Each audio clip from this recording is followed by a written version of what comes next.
Obrigado por se juntar à Nova Igreja. Amamos ouvir a respeito do que Deus tem feito através desse ministério.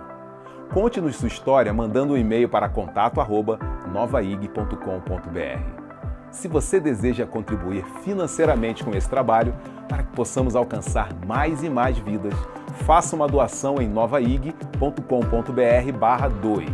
E não deixe de conferir nossa loja online. Lá você encontra produtos da Nova que certamente irão abençoar a sua vida. Visite-nos em novaig.com.br/loja. Esperamos que essa mensagem te abençoe. No mês passado, o tema foi saúde, saúde física, cura, saúde orgânica, saúde biológica. O pastor Maurício inaugurou, ministrando sobre esse assunto, falando sobre Isaías 53. Depois o pastor Rafael Freud também veio aqui ministrando sobre isso. E esse mês o tema é prosperidade. Entendendo, irmãos, que prosperidade, obviamente, acho que todos nós já entendemos, isso está bem explicado, que prosperidade não contempla apenas a área financeira. Eu diria que prosperidade é um pacote completo. É óbvio que Deus quer que cada um de nós, como filhos, sejamos prósperos, bem-sucedidos. Quantos pais e mães nós temos aqui essa noite? Pai e mãe, você é pai ou mãe? Quantos de vocês querem que os seus filhos sejam bem-sucedidos? Quantos investem nisso, né? Procuram dar o melhor a nível acadêmico, o melhor a nível de afetividade, estar perto, o melhor a nível de carinho, de aconchego, de educação, às vezes entrando a correção, a disciplina. Por quê? Porque nós estamos visando o bem de cada um de nossos filhos. E nós que somos maus, como diz a palavra, sabemos dar boas coisas ou boas dádivas aos nossos filhos, quanto mais o nosso Pai que está nos céus. Então não precisa pairar nenhum tipo de dúvida de que o nosso Pai tem o melhor para cada um de nós. Parece que alguns conseguem entender isso um pouco mais rápido e mais rapidamente começam também a lograr êxito na vida. Começam a prosperar, entendendo que Deus está do seu lado, o favor de Deus está com você. Então, a primeira coisa que eu queria dizer é que prosperidade é um pacote que inclui perdão dos pecados, saúde plena, paz interior, harmonia nos relacionamentos, alguém diga amém isso? Trabalho produtivo, de preferência não cansativo, ministério ungido, família feliz, finanças equilibradas, etc. Isso faz parte de um pacote chamado prosperidade. A prosperidade, a primeira prosperidade, ela se dá no âmbito espiritual. No âmbito espiritual. Não há nada que te faz prosperar mais do que ser dirigido pelo Espírito Santo. Não há nada que nos faça prosperar tanto e tão rapidamente como ser dirigido pelo Espírito Santo. Meu irmão, eu preciso dizer uma coisa para você nessa noite. O Espírito Santo, ele não te dirige apenas na área espiritual, ele te dirige na área emocional, ele te dirige na área sentimental, ele te dirige na área profissional, ele te dirige na área de relacionamentos. Então, quanto mais sensíveis cada um de nós for à direção do Espírito Santo, com certeza a prosperidade vai brotar, a prosperidade vai acontecer na minha e na sua vida. Coisas tão simples. Deixa eu dar um exemplo para você que na minha própria experiência. Quando eu tinha 17 anos, eu precisava de escolher um curso para poder entrar na faculdade. E eu tinha programado, a minha cabeça estava programada para que eu pudesse fazer o curso de engenharia. Porque na verdade eu já tinha 2 irmãos que eram engenheiros. Um era engenheiro elétrico, outro era engenheiro civil. E eu fiquei assim, meu Deus, para onde eu vou? E quando eu fui orar, interessante, Você sabe que nós temos esse recurso maravilhoso, né? Que é o recurso de não precisar de decidir absolutamente nada sem antes orar. Diga para o teu irmão que está ao seu lado assim: você pode orar antes de cada decisão a ser tomada. Antes de cada escolha a ser feita, você tem o privilégio de orar, de consultar a Deus. Alguém diga aleluia a isso? E às vezes você está tão assim, já programado para uma direção, mas quando você vai orar, é impressionante, o Espírito Santo move, ele fala. E eu senti que não era mais engenharia. Conversei com alguns conselheiros, com algumas pessoas, e decidi fazer ciências contábeis. Irmãos, e aquilo foi uma bênção tão grande na minha vida. Eu não fui contador, não abri escritório de contabilidade. Por que foi bênção? Porque no meio do curso eu descobri em algumas matérias a minha vocação, que era para o lado de processamento de dados. E ali eu me enveredei, Deus foi abrindo portas, me tornei um programador. Já estava assim em fase de me tornar um analista de sistema, quando o Senhor me chamou para estar de tempo integral na sua obra, aos 30 anos de idade. Ser dirigido pelo Espírito Santo é uma bênção. Ser dirigido pelo Espírito Santo é um privilégio que você tem. Não sei até que ponto você tem usado esse privilégio, mas com certeza, cada vez que você se cientificar de que o Espírito Santo está te apontando para um caminho, te mostrando alguma coisa, você vai prosperar. O Espírito Santo nunca vai te dirigir para um lugar de retrocesso, para um lugar de perda. Vai ser um lugar de progresso, de crescimento, de avanço, de conquistas, no nome de Jesus. Não há nada que te faz prosperar mais do que confiar plenamente em Deus. Em todo tempo, em todo tempo, confia no Senhor. Salmo 37, versículo 5, entrega o teu caminho ao Senhor, confia nele e o mais ele fará. Lá não está escrito assim: entrega o teu caminho ao Senhor, confia nele, e se ele tiver de bom humor, ele vai fazer. Não, ele prometeu, há uma promessa de que ele vai fazer. Mas você precisa entregar o teu caminho. Você sabe o que é entregar o teu caminho? A tua maneira de agir. Entrega a tua maneira de agir, entrega o teu jeito de pensar nas mãos do Senhor. Porque a Bíblia diz lá em Isaías que os caminhos do Senhor são mais altos do que os nossos. Isso significa que os caminhos do Senhor são melhores do que os nossos. Os planos que Deus tem para nós são bem melhores do que os nossos próprios planos. Embora eu possa olhar para vocês e ver que vocês são pessoas inteligentes, formadas, graduadas, muitos de vocês, eu sei que vocês planejam coisas boas para vocês mesmos. E a Bíblia diz que o nobre projeta coisas nobres, Isaías 32:8. O nobre projeta coisas nobres, mas mesmo você sendo nobre e mesmo você projetando coisas nobres, Deus ainda tem coisas melhores e mais altas para você. Você acredita nisso, gente? Aleluia. Olha para teu irmão e diga assim: Deus tem voos mais altos para você, meu irmão. Não se acomode, não desanime. Não há nada que te faz prosperar mais do que saber que por causa do seu grande amor, Deus sempre vai te proporcionar o melhor. Isaías 1:19. Se quiserdes e me ouvirdes, comereis o melhor dessa terra. O melhor dessa terra é para os filhos. O melhor dessa terra não é para os ímpios, os perversos. Eles se apropriam. Você sabe que muitas vezes os ímpios, eles se apropriam muito mais da bondade de Deus do que nós.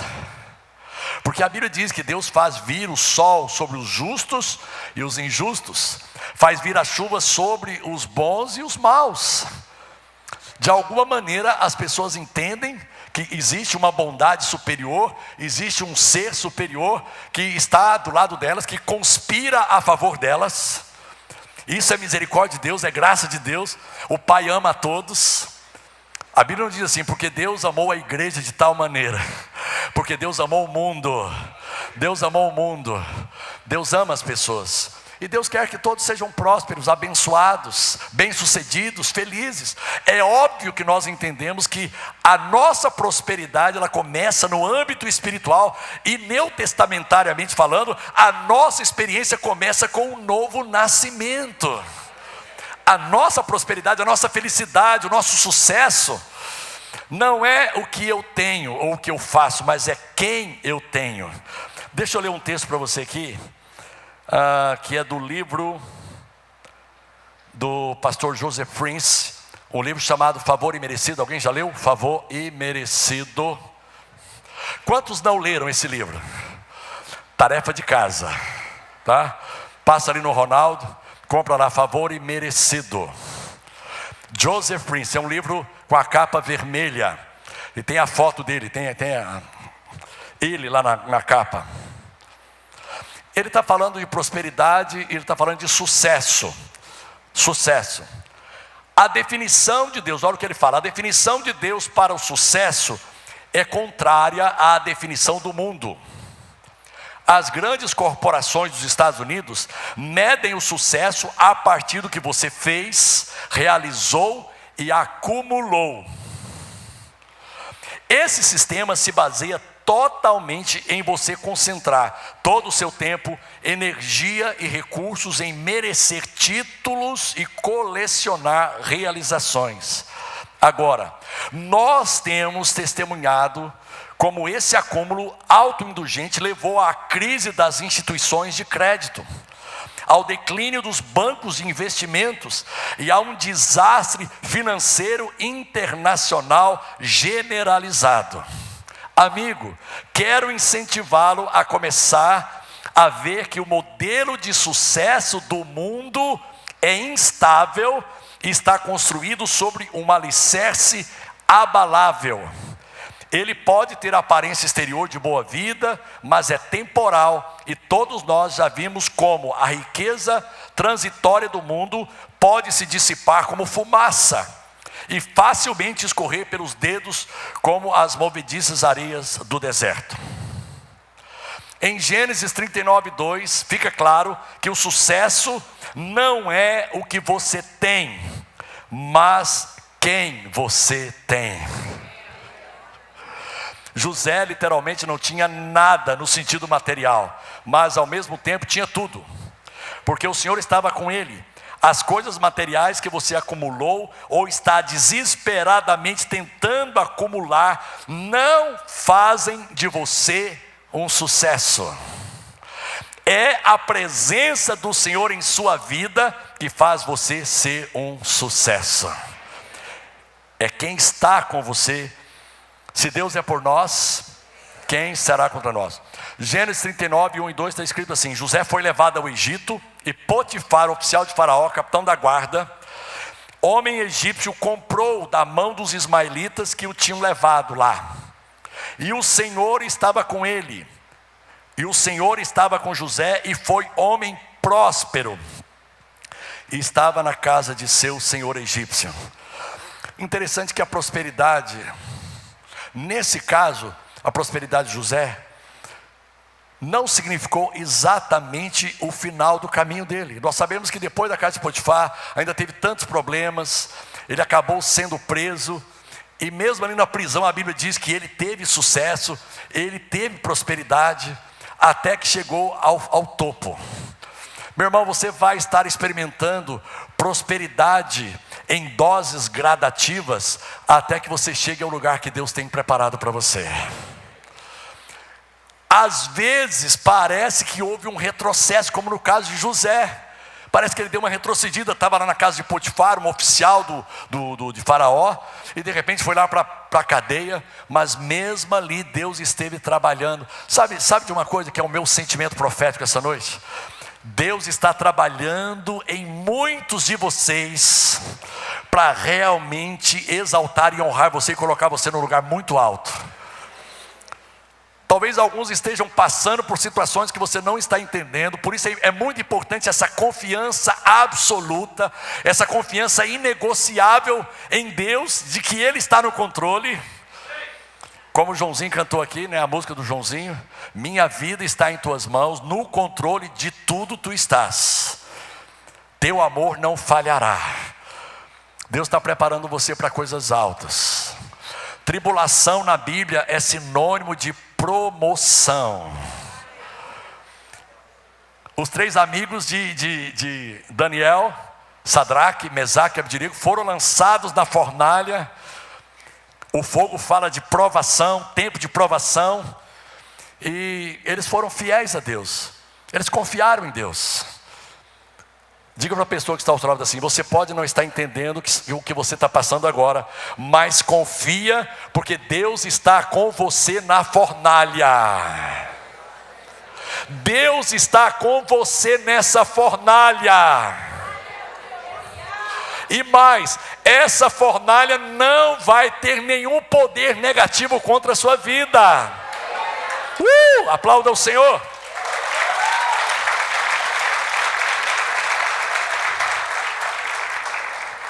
Não tenha como propósito maior na sua vida ganhar dinheiro. Pastor, o senhor está contra o dinheiro? Não. Daqui a pouco nós vamos falar. Não viva em função de ganhar dinheiro. Tenha como propósito maior da sua vida viver para Deus, servindo pessoas de carne e osso. Viva em função de fazer a vontade de Deus, que é boa, agradável e perfeita, e em função de ser uma bênção para o seu semelhante. Tem uma frase que é o seguinte, eu ouvi o pastor Maurício falar isso, não sei se é dele ou se ele copiou de alguém, mas ele diz o seguinte: o dinheiro é um ótimo servo, mas é um péssimo senhor. Já ouviram isso? Ele é um ótimo servo. Meu irmão, você não foi criado por Deus para servir ao dinheiro. Alguém diga amém a isso? O dinheiro foi criado por Deus para te servir. O dinheiro pode se tornar um servo que vai trabalhar a seu favor, mas não dê a sua vida. Alguém um dia estava querendo saber o conceito de prosperidade. Perguntaram para um escritor americano chamado James Arthur Ray: o que é prosperidade? Aí o James Arthur Ray deu um exemplo.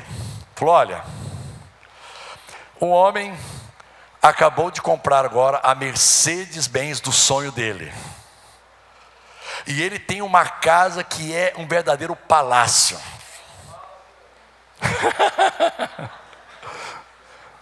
Mas está na 5ª cirurgia de ponte safena. Fala, Deus, continua falando, Deus.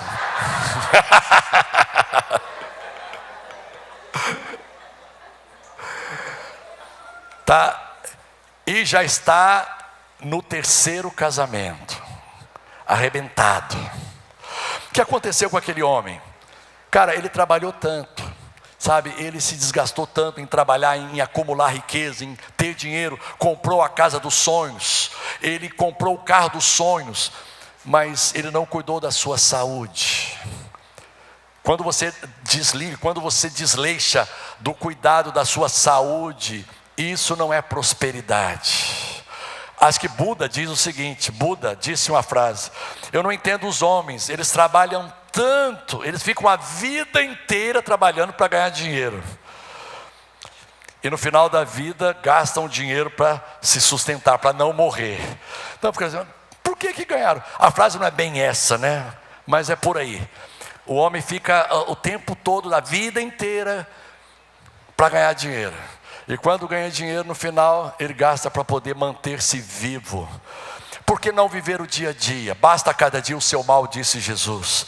Por que não viver o dia a dia? Por que não desfrutar do melhor de Deus? Irmãos, não somos contra o trabalho, obviamente que não. Não somos pessoas, às vezes, trabalharem durante um tempo, talvez com mais afinco do que um outro tempo, mas entendendo que isso não pode ser uma constante. Alguém está comigo aí?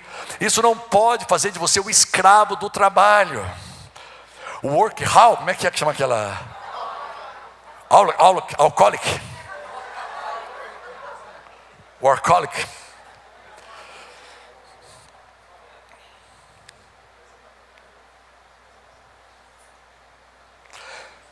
Aqui nesse texto de Mateus capítulo 6, versículo 24, eu queria ler na versão da mensagem. Jesus diz assim: vocês não podem adorar dois deuses ao mesmo tempo. Amando um Deus, acabarão odiando o outro. A adoração a um alimenta o desprezo pelo outro. Vocês não podem adorar a Deus e ao dinheiro. Vocês não podem servir a Deus e ao dinheiro. Imagino que ninguém entre nós, em sã consciência, vai querer servir e se dedicar ao dinheiro. Também imagino que ninguém entre nós odiará e desprezará a Deus. Não é uma coisa assim tão clara, é um pouco sutil isso. É preciso que você esteja antenado para perceber que Jesus ele colocou uma diferença tão clara. Ele foi tão radical em dizer: olha, cara, uma direção não combina com a outra. Uma direção você está indo para o oeste, na outra você está indo para o leste. Não tem como você conciliar essas duas coisas. Aí você diz: mas pastor, não é o dinheiro que enriquece? É aí que está o erro de conceito. A Bíblia não diz, Salomão não disse assim: o dinheiro enriquece. Salomão disse: a bênção do Senhor enriquece. Mas pastor, quando Deus abençoa, o dinheiro não está incluído? Está incluído. Dá essa boa notícia para o teu irmão: olha, na bênção tem dinheiro, viu querido? Fica tranquilo. Até porque cada um de nós tem contas a pagar. Porque cada um de nós tem compromissos mensais. É óbvio que provavelmente cada um de nós tem uma conta bancária, talvez duas. E talvez alguns de vocês aqui, mais abastados, tenham até conta na Suíça.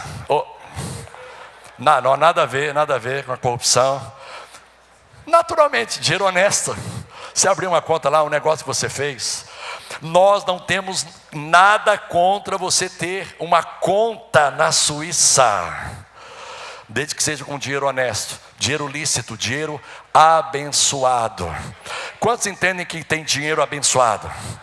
Mas quantos entendem também que tem dinheiro não abençoado? Fora desse dinheiro. Fora dele. Queridos, deixa eu dizer para vocês, eu queria tentar passar para vocês aqui alguns conselhos tão práticos e tão simples. É como se fosse uma aula, tá? Primeiro ponto, alguns conselhos para você gerir a sua vida financeira, administrar a sua vida financeira com graça, com sabedoria, com equilíbrio, com a bênção de Deus. Primeira coisa: jamais gaste mais do que você ganha. Olha que novidade tremenda. Às vezes você precisa falar isso, irmãos. Por incrível que pareça, o apelo para que você gaste mais do que você ganha é maior do que o que você imagina. E sempre tem as válvulas de escape. Os cheques especiais da vida, seu gerente vai sentar com você, vai te convencer que você é digno de um cheque especial, agora não mais de 1.000, agora de 1.500, agora de 2.000, agora de 20 mil, agora de 200 mil, agora de 1 milhão. Pastor, tem cheque especial de 1 milhão? Tem de 5 milhões, tem de 10 milhões, dependendo da empresa, dependendo do seu nível. Mas jamais gaste mais do que você ganha. Diga para você mesmo: jamais gaste que você ganha. Segundo conselho: jamais gaste tudo que você ganha. Ah, pastor, já que eu estou gastando, já que eu gasto do jeito que eu quiser, eu vou gastar tudo. Eu não sou daqueles que guardam para o mês seguinte. Eu entendo que o dinheiro que Deus dá é para gastar naquele mês. Calma. Jamais gaste tudo que você ganha. Aí entra no terceiro princípio: administre o teu orçamento de tal forma a economizar pelo menos 20% que você ganha, todo mês. É desafio, irmãos, é alvo, é meta. 10% para investimento e 10% para emergências. Quantos sabem que as emergências sempre vêm? A menos que você ore e repreenda. é uma máquina que estraga, é uma geladeira que precisa ser trocada, é uma válvula daqui, é um negócio dali, é um filtro, meu Deus, é tanta coisa que acontece. A manutenção no dia a dia, às vezes, ela pesa. Quarto princípio, elimine as dívidas o quanto antes. Oh, gostei do amém ali. A irmã se denunciou. Começando por aquelas cujos juros comem mais do seu salário do que as outras. Não necessariamente a dívida que tenha os juros mais altos. Vou tentar dar um exemplo para você. Se você tem um empréstimo de 20 mil a 10%, isso vai comer quanto do seu salário por mês? 2 mil. 2 mil. Sem pagar o principal. E talvez você tenha uma dívida de 2 mil reais a 12%. Pastor, então eu vou quitar a primeira de 12%, porque é não, quita a de 10%, porque ela é maior, ela é de 20 mil. Ela está te roubando todo mês, ela está te pegando todo mês 2 mil. A dívida de 2 mil, ela está te pegando 240. Dá para você ir convivendo com ela. Então, cuidado nessa sua administração aí, para você não se confundir, tá? Se precisar, procure o pastor Jorge Daltro, que ele vai estar dando um conselho mais de perto para você, ou o pastor Maurício. Quinto conselho, procure comprar ao máximo em dinheiro, tudo à vista. Olha para o teu irmão e fala assim, tudo à vista. Por quê? Porque você vai ter condições de negociar, cara. Tudo bem. Tem situações que talvez seja vantajoso você comprar no cartão, porque você está acumulando milhas, você está pensando em ir para a Europa no final do ano ou no ano que vem, você vai acumulando milhas, então você compra o cartão, mas você tem que pagar o principal. Não pague aquele negocinho, como é que chama, o menor lá? O mínimo. Pelo amor de Deus, o mínimo vai te levar para o máximo de dívida. Sexto conselho, não demore em adequar o padrão da sua vida à sua realidade financeira. Irmãos, eu não sei se vocês, como eu já tive algumas quedas. Eu estava ganhando tanto, por circunstâncias, por mudança de emprego, mudança de ministério, mudança de igreja.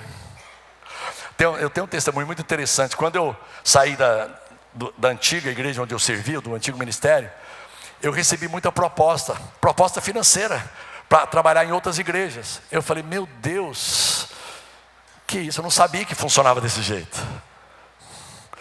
Eu falei, irmão, você está me convidando para trabalhar na sua igreja, está me dando um salário, mas você nem sabe da minha visão. De repente você vai me dar um salário e eu vou pregar uma coisa que você não acredita.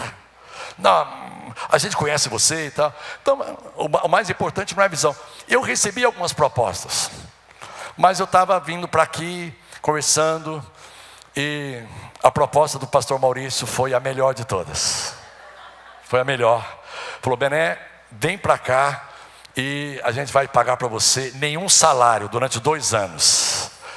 Ele não falou exatamente com essas palavras, mas eu entendi que Deus estava me chamando para cá. É óbvio que nesse tempo eu tive que fazer um ajuste. Eu estava trabalhando com o Ministério Koinonia, trabalhando com o Ministério Extralocal, vendendo CDs, recebendo ofertas de algumas igrejas, trabalhando um pouquinho mais intensamente na obra extralocal, mas eu tive que sair de onde eu estava, morando para um lugar com aluguel mais barato, ainda não tinha o meu apartamento. Tinha 2 carros, teve que vender um, tirar os filhos daquele colégio para passar para um colégio. Vocês estão entendendo? Vocês estão entendendo? Não fica adiando muito isso, porque não, a situação vai melhorar. Meu irmão, adeque a sua vida. Quando a situação melhorar, você volta. Não tem problema, volta. Deus é contigo. Mas é interessante, quando um jogador de futebol ele vai bater o pênalti, ele coloca a bola lá e ele dá uns passos para trás. Para fazer o gol, ele dá uns passos para trás. Então, essa questão de às vezes você dar alguns passos para trás não significa fracasso. não significa derrota. Talvez você esteja no momento agora, vivendo um momento agora, em que você está dando alguns passos para trás, e aparentemente você está perdendo, você está caminhando para trás. Mas daqui a pouco você vem com aquela velocidade e vai fazer o gol da sua vida. Vai ser bênção. Alguém está me entendendo? Seja rápido em fazer ajustes no seu orçamento financeiro. Senta com o teu cônjuge, senta com quem precisar e olha, vai lá, põe no papel. Sétimo princípio: não empreste nem pegue emprestado de irmãos da igreja em nome de Jesus. Conselho de sabedoria. Não, mas o irmão ofereceu. Não, ele ofereceu emprestar. Se Deus tocou no coração dele, ele vai te dar de oferta.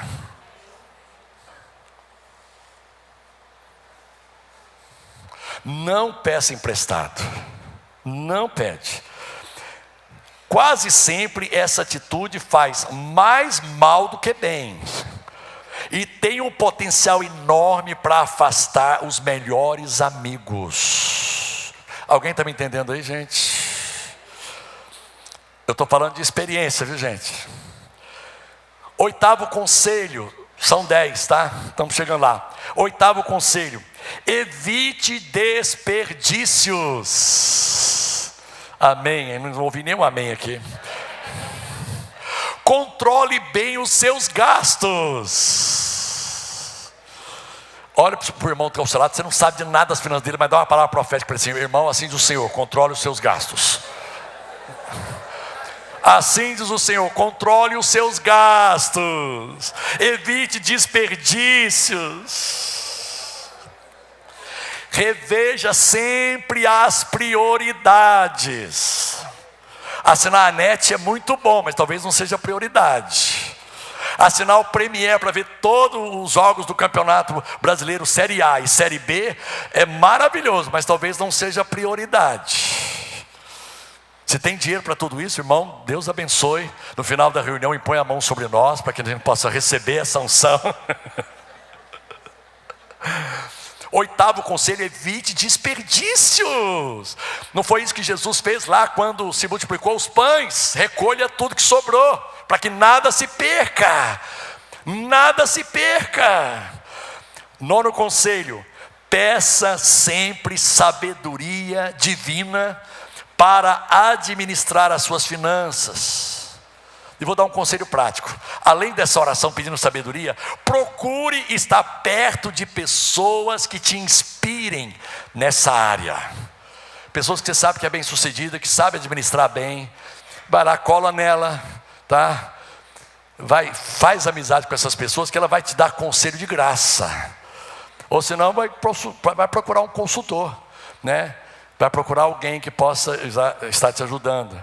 Peça sabedoria a Deus. Quantos creem que Deus pode dar sabedoria para você administrar? Pastor, é tão pouco. Principalmente no pouco, é preciso muita sabedoria.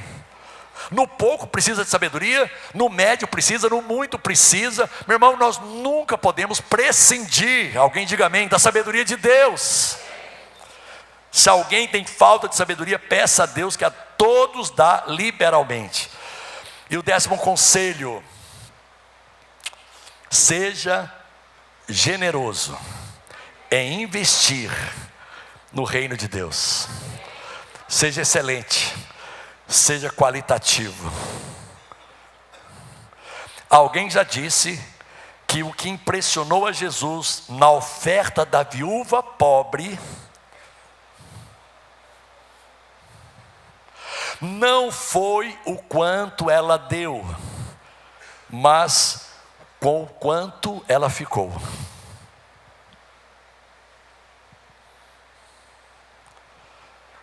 Pastor, isso é forte.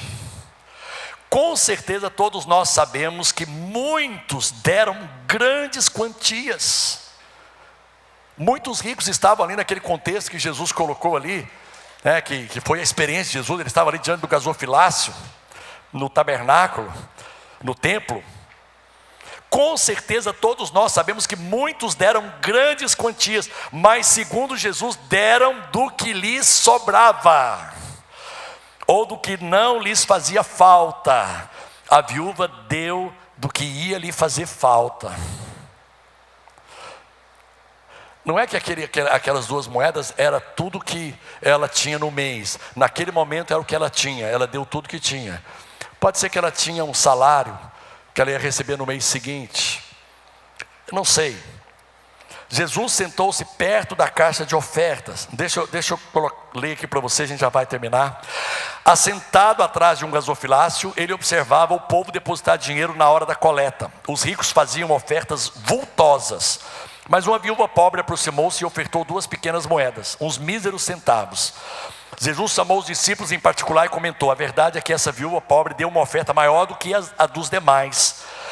Todos os outros deram do que não precisavam. Ela fez uma extravagância, algo que não podia fazer. Deu tudo que possuía. Aquela mulher contrariou a lógica: não pode fazer isso. E eu queria terminar compartilhando um testemunho. Pastor Paulo é minha testemunha aqui desse testemunho. Acho que foi em 2006, nós estávamos aqui começando a reunião de oração. Nós tínhamos aqui uma sala.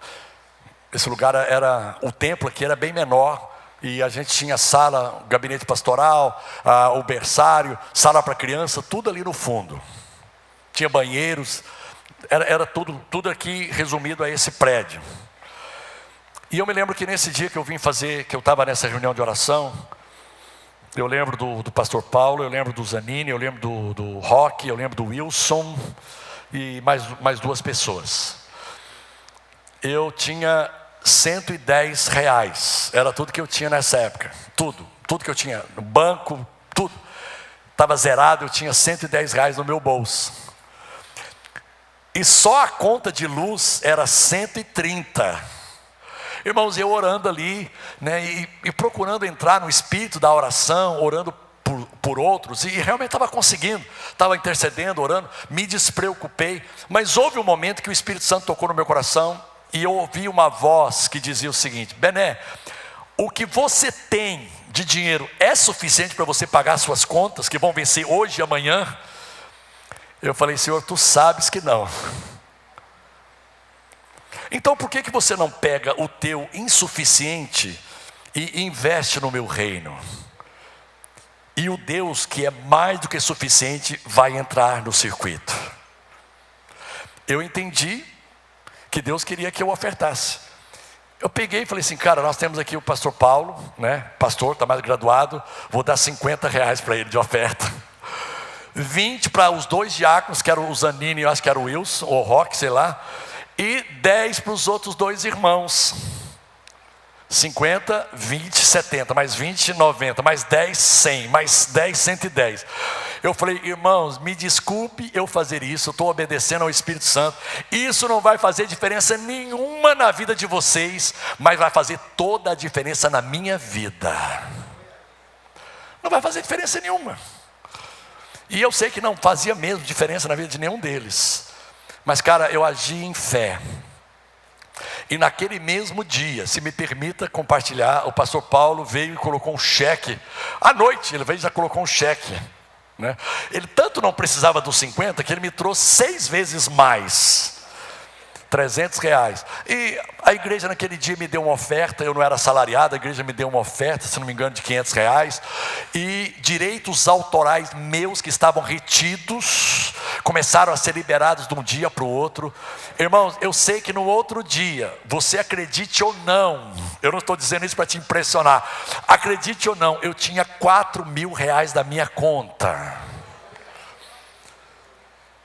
Pastor, mas qual é o resumo? O resumo da coisa é o seguinte: paguei todas as minhas contas. Esse é que é o principal. Então, eu acho que talvez esse seja um momento apropriado para você entender a importância de ser dirigido pelo Espírito Santo, quando o assunto é investir no reino de Deus. Vocês sabem que nós temos uma posição muito tranquila em relação a isso. A nossa igreja não trabalha digamos assim, na teologia da maldição, na teologia dos gafanhotos devoradores. Nós entendemos que toda maldição foi quebrada na cruz do Calvário.